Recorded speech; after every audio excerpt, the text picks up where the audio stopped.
With us as we go to air, talks between the United States and Iran seem to have stalled. We understand JD Vance, who's supposed to be leading the US delegation into a second round of talks in Islamabad, Pakistan, hasn't even left Washington. Iran not confirming at any point they would make the trip.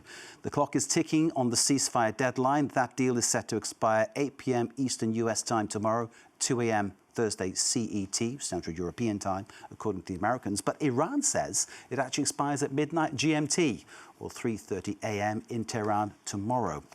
So confusion there, it seems. The next phase of the war is the subject of much speculation too. Since April the 8th, the United States has increased the number of troops in the region. By the end of this month, a further arrival of Marines will take it to an extra 10,000 US military battle-ready personnel on standby, which is fueling speculation of a potential ground operation, neither confirmed nor denied in Washington. Let's go straight to our correspondent in Tehran, Reza Sayah, who's standing by there for us. Reza, a very good evening to you. Give us your sense of how things are there. Clearly, we were expecting talks to be taking place. That, of course, not happening. Yeah, not happening. U.S. Vice President JD Vance is in Washington, and Iran's negotiating team is right here in Tehran. Over the past few days, there were numerous reports coming from Washington, coming from Pakistan, that the second round of the talks were going to happen in Islamabad.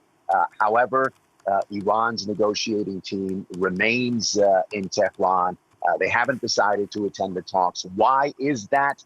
They blame Washington.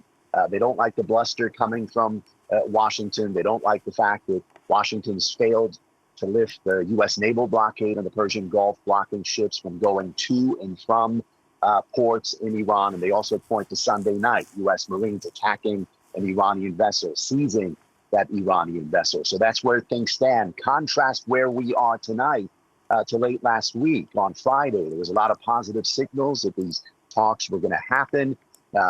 Abbas Araqchi, the Iranian foreign minister, putting out a statement on social media saying the Strait of Hormuz was open to commercial vessels in line with the ceasefire agreement. But soon after that statement, you had a lot of bluster from Washington. U.S. President Donald Trump that Iran didn't like. You had the U.S. naval blockade.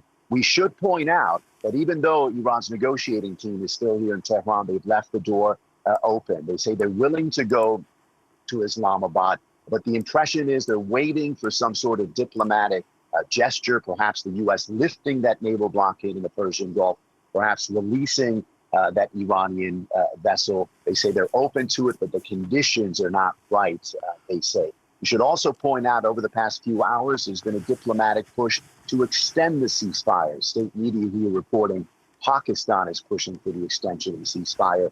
That seems to be an option as well. If we don't get there, what's your sense about what could happen next? Clearly, there's been more US troops going to the region. There's been speculation about a possible ground operation throughout, of course, since this all began. What is your sense? What is the feeling there, Reza? Yeah, I mean, the ceasefire could be extended. The two negotiating teams could go to Islamabad tomorrow and maybe sign a memorandum to extend the ceasefire. And, you know, there could be war. Remember, Mr. Trump has said, if there's no agreement, the bombs are going to start raining here.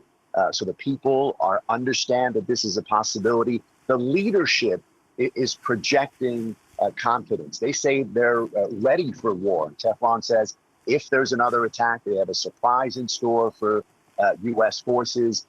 Mohammad Bagher Ghalibaf says if there's an attack by the U.S., they have a new card on the battlefield.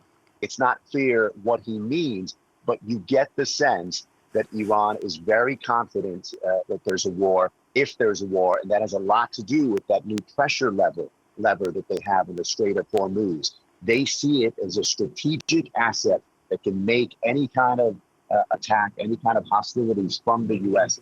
painful for the global economy, for the U.S. economy. Reza, what's your understanding of when the ceasefire actually expires? There appears to be a difference in interpretation between Washington and Tehran. Yeah, I think you have to go with U.S. President Donald Trump. He's put the deadline at 8 p.m. Eastern time on Wednesday. So that's another day from today. So I think most people are going by that deadline that he himself has set. And in terms of how things will develop from here, I mean, clearly there was a disagreement, or that's how it seemed from the outside. Maybe you'll have a different take on this one. A disagreement between the leadership in Iran as to whether the Strait of Hormuz was open or not. There's talk that perhaps is indicative of some kind of split within the Iranian establishment. What's your take on that, Reza?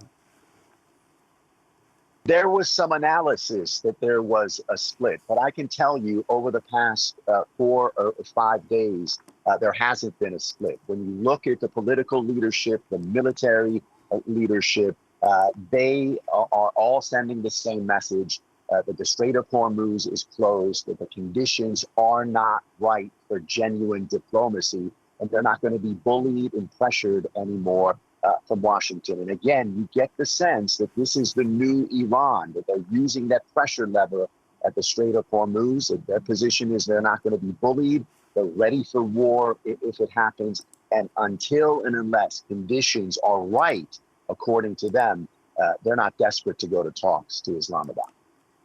Reza Sayah, as always, thank you very much indeed for joining us live from Tehran. Do stay safe, and thank you, as always, for your analysis of the situation. Reza Sayah, our correspondent there in Tehran.